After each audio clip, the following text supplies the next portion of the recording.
Mungu hasemi na manabii peke yake, Mungu hasemi na wachungaji peke yake, Mungu hasemi na mitume peke yake wala na walimu peke yake. Mungu anasema na kila mtu. Leo nitakwambia ni vitu gani ambavyo unatakiwa kuvifanya ili kuweza kumsikiliza Mungu binafsi. Unapokuwa na kitu binafsi na unataka uweze kujua majibu yake, unataka uweze kupata majibu yake, ni namna gani ya kufanya, ni kitu gani cha kufanya ili kuweza kusikia sauti ya Mungu binafsi. Nitakutajia mambo makubwa 5 ambayo hayo ukiyafanya na kuhakikishia utaanza kusikia sauti ya Mungu mara moja juu ya hali unayopitia, juu ya kitu unachopitia, na Mungu ataanza kuonyesha huenda wabaya wako ni kina nani, huenda watu wanaokufanyia mabaya ni nani.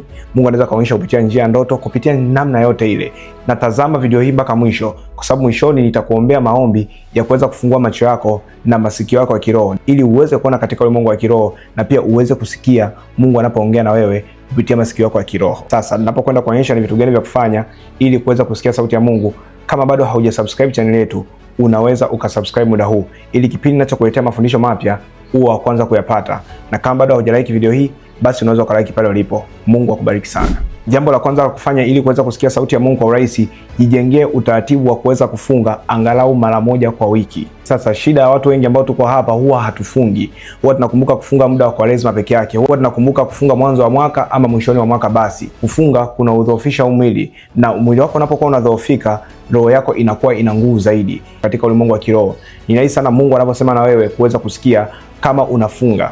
Kama mwili unapotegemea chakula ili uweze kupata nguvu, unategemea maji ili uweze kupata nguvu, hata roho yako pia ili iwe na nguvu katika ulimwengu wa kiroho, nguvu ya kudaka mawimbi katika ulimwengu wa kiroho, nguvu ya kumsikia Mungu, lazima uweze kuilisha roho hiyo kwa kufunga. Na ndio maana hata Yesu alikuwa anawaambia wanafunzi wake, namna hii haitoki bali kwa kufunga na kuomba. Wanafunzi wa Yesu walikuwa wanatamani waweze kutoa mapepo kama Yesu alikuwa anatoa mapepo. Sio kwamba walikuwa waombi, Yesu aliona kwamba wakina Petro wanaomba, lakini kitu kilichokuwa kimepungua kwa kina Petro ni kwamba walikuwa hawafungi kama Yesu alipokuwa anafunga. Lakini pia kufunga kunaondoa vizuizi vya kiroho ambavyo vinakufanya wewe usiweze kusikia sauti ya Mungu. Angalia moja kati ya njia rahisi sana ambayo Mungu anatumia kuongea na watu, ni njia ya ndoto. Angalia watu wanaota ndoto, lakini wakiamka asubuhi hawakumbuki chochote. Kwa nini hawakumbuki chochote? Kwa sababu katika ulimwengu wa kiroho kuna vizuizi. Jambo la pili litakalo kusaidia wewe kuweza kusikia sauti ya Mungu ni kutubu dhambi zako zote na kuanza kuishi maisha matakatifu. Watu wengi hatusikii sauti ya Mungu ni kwa sababu hatuishi maisha matakatifu. Mungu yeye ni mtakatifu. Mungu yeye ni msafi.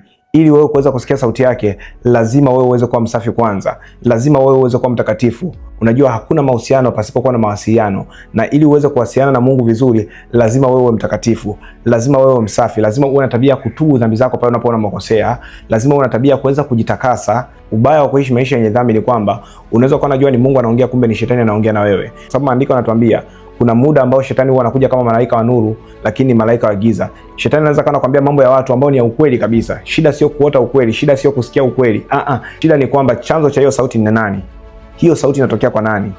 Je, sauti inatokea kwa Mungu ama sauti inatokea kwa shetani? Shetani anaongea na Mungu pia naye anaongea. Hiyo sauti unayosikia unasikia kutoka kwa nani? Hiyo ndio shida kubwa sana.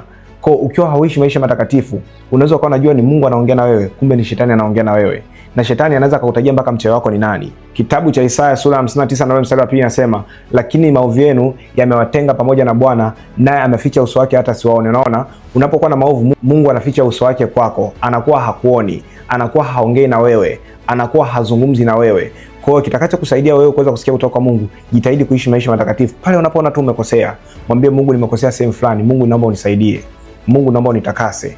Mungu, naomba unifanye upya leo. Mungu, naomba nikuone leo. Mwambie Mungu akusafishi na kutakasa. Kwa hiyo jambo hilo litakufanya wewe unaweza kusikia sauti ya Mungu kwa urahisi sana, ukiwa ni mtu ambaye unaishi maisha matakatifu. Lakini sio tu maisha matakatifu, kipindi ambacho unaona makosea, unakuwa ni mtu wa kutubu, unakuwa unaishi katika hali ya usafi. Sasa ninapokwenda kuonyesha kitu cha tatu cha kufanya ili kuweza kusikia sauti ya Mungu, kama bado haujasubscribe channel yetu, unaweza ukasubscribe pale ulipo. Na kama bado hujalike video hii, basi unaweza ukalike pale ulipo. Jambo la tatu la kufanya, omba uongozi wa Roho Mtakatifu. Kitabu cha Yohana sura 16 na mstari wa 13 inasema, Roho wa kweli atakapokuja atawaongoza na kuwatia kwenye kweli yote. Kwa hiyo jambo utakalokuwa unalifanya, endelea kumwambia Mungu akupe uongozi, endelea kumwambia Roho Mtakatifu akupe uongozi wake. Roho Mtakatifu akikuongoza wewe, utaweza kusikia sauti ya Mungu kwa urahisi sana. Roho Mtakatifu akiongoza, ni Mungu amekuongoza. Kwa hiyo anza kuimarisha mahusiano yako wewe na Roho Mtakatifu. Anza kukaa maisha ya kujitenga na dhambi, anza kuishi maisha ya kufunga, anza kuishi maisha ya kutembea na Mungu kwa ukubwa. Isipite siku haujaomba kwa Mungu, isipite siku haujamtafuta Mungu, isipite siku haujasoma neno la Mungu. Huwezi ukamsikia Roho Mtakatifu kama hauombi. Hauwezi kumsikia Roho Mtakatifu kama sio mtu wa kusoma neno la Mungu. Imarisha mahusiano yako na Roho Mtakatifu kwa njia ya kusoma neno la Mungu. Imarisha mahusiano yako na Roho Mtakatifu kwa njia ya kuomba. Unapofanya vitu vya namna hiyo, Mungu utaanza kumsikia kwa urahisi sana. Roho Mtakatifu ni Mungu mwenyewe. Roho Mtakatifu ndiyo sauti ya Mungu. Na ndio maana Yesu akamwambia atakapokuja yule msaidizi atawaelekeza na kuwakumbusha yale yote niliyowaambia. Roho Mtakatifu ndio mtu wa kukumbusha. Roho Mtakatifu ndio mtu wa kuelekeza. Na maana jambo la nne la kufanya ili kuweza kusikia sauti ya Mungu ni kusoma na kukaa ndani ya neno la Mungu kila siku. Kitabu cha Zaburi ya 119 na ule mstari wa 105 inasema, neno lako ni taa ya miguu yangu na ni mwanga wa njia zangu. Neno la Mungu itakuwa likikuongoza ni namna gani ya kuomba, ni kitu gani cha kuomba, na neno la Mungu pia itakusaidia kuweza kuomba kwenye mapenzi ya Mungu. Kwa sababu maandiko yanatuambia kwamba hapo mwanzo palikuwa na neno, naye neno alikuwa kwa Mungu, naye neno alikuwa Mungu. Unaona, neno la Mungu ndiyo Mungu mwenyewe. Neno la Mungu ndiyo sauti ya Mungu yenyewe. Unaposoma neno la Mungu, ina maana Mungu anakuwa anaongea nawe moja kwa moja. Na mmoja kati ya vyanzo vya muhimu sana na vyanzo vikubwa sana ambavyo Mungu anazungumza na watu, na ni chanzo ambacho hata shetani mwenyewe kucontaminate ni ngumu sana, ni neno la Mungu. Yaani unapokuwa unasoma neno la Mungu, Mungu anakuwa anazungumza na wewe moja kwa moja kuhusiana na hiyo hali unayopitia, kuhusiana na hiyo situation unayopitia. Na ndio maana hata kuna muda unaweza kuwa unasikiza neno la Mungu. Unaposikia neno la Mungu linavyohubiriwa, unaposikia mtumishi wa Mungu anafundisha, unasema mbona huyu kama anaongea na mimi? Mbona huyu kama anasema na maisha yangu moja kwa moja? Mbona kama anajua ni kitu gani anachopitia? Mbona kama anavyohubiri neno la Mungu ni kama anaongea na mimi? Kwa nini? Ni kwa sababu lile neno la Mungu ni sauti ya Mungu moja kwa moja. Mungu anazungumza na watu kupitia neno lake. Neno la Mungu lina nguvu isiyo kwa kawaida. Kitabu cha Ibrania sura 4 mstari wa 12, maana neno la Mungu li hai tena lina nguvu. Ina maana neno la Mungu ndani yake lina uhai. Pia neno la Mungu ndani yake lina nguvu kubwa ya kubadilisha maisha ya watu. Lina nguvu kubwa ya kuongea na mtu. Neno la Mungu sio makaratasi. Neno la Mungu sio story. Neno la Mungu sio hadithi. Neno la Mungu ni Mungu mwenyewe. Unapoliona neno la Mungu, umemwona Mungu mwenyewe moja kwa moja. Jiwekee timetable yako, angalau kwa siku unasoma mistari 3 ya Biblia. Au hata kama unashinda kusoma mistari 3 ya Biblia, basi njoo kila siku unakuja kwenye channel yetu hii ya YouTube. Mimi kila siku natoa mistari 3 ya kusimamia kwenye maombi yako. Kila siku hapo huwa natoa mistari mipya ya kuwasaidia watu kusimamia kwenye maombi. Ingia kwenye channel yetu kwenye upande wa short video hapo. Kila siku mimi natoa mafundisho. Kila siku mimi natoa mistari ya kuwasaidia watu kuweza kuomba. Ukiwa msomaji mzuri wa neno, utajikuta hata sauti ya Mungu unasikia kwa urahisi sana. Na pia utakuwa na uwezo wa kutofautisha sauti ya Mungu na sauti ya shetani. Sauti ya shetani na yenyewe na matokeo kama ilivyo sauti ya Mungu tu. Waganga mbona wanatamkia watu baraka zinawapata? Wachawi mbona wanatamkia watu matatizo na wanawapata? Sasa kitu cha 5 kitakachokufanya uweze kumsikia Mungu kwa urahisi ni kwamba unapomaliza maombi usifanye kitu chochote, kaa kimya, msikilize Mungu. Kipindi ambacho watu wanamaliza kuomba ndio kipindi ambacho Mungu anasema sana na watu. Lakini utakuta mtu amemaliza kuomba, amekimbilia simu, yuko tayari TikTok. Amekimbilia simu, tayari yuko YouTube.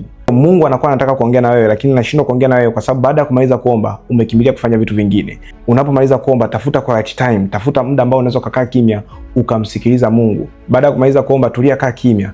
Na utakapotulia na kukaa kimya, utashangaa kuna mawazo yanaanza kuja, ni jinsi gani kufanya vitu fulani fulani. Yale mawazo yanayokuja ndio Mungu anaongea na wewe. Anza kuyaandika chini. Kama ulikuwa unamuomba Mungu kwa habari ya uchumi, lakini baada ya kumaliza kuomba inakuja wazo la kufanya biashara fulani, chukua kalamu yako na notebook yako, andika, ni Mungu anaongea na wewe hapo. Utakapomaliza kuomba, hata kama hujisikii kufanya chochote, ni bora uende ukalale, kwa sababu Mungu anaweza kaenda kuzungumza na wewe kupitia ndoto. Mungu anaweza kaenda kuzungumza na wewe kupitia maono. Kitabu cha Zaburi sura ya 46 na mstari wa 10 anasema, tulieni mkajua kwamba mimi ni Mungu. Na maana Mungu anahitaji muda mwingine tuweze kutulia ili tuweze kumjua kwamba yeye ni nani. Muda huu nataka nikuombee wewe unayetaka kusikia sauti ya Mungu.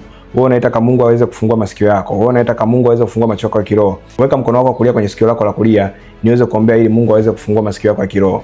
Baba, katika jina la Yesu Kristo aliye hai, tazama dada huyo, mama huyo, baba huyo, kijana huyo ameweka mkono wake wa kulia kwenye sikio lake. Mungu anaamini kwamba unakwenda kumfungua masikio yake ya kiroho. Baba, ninamwombea kuanzia sasa, masikio yake ya kiroho yaliyokuwa yamefungwa, ninaamuru kuanzia sasa yakafunguke kwa mamlaka ya jina la Yesu Kristo aliye hai.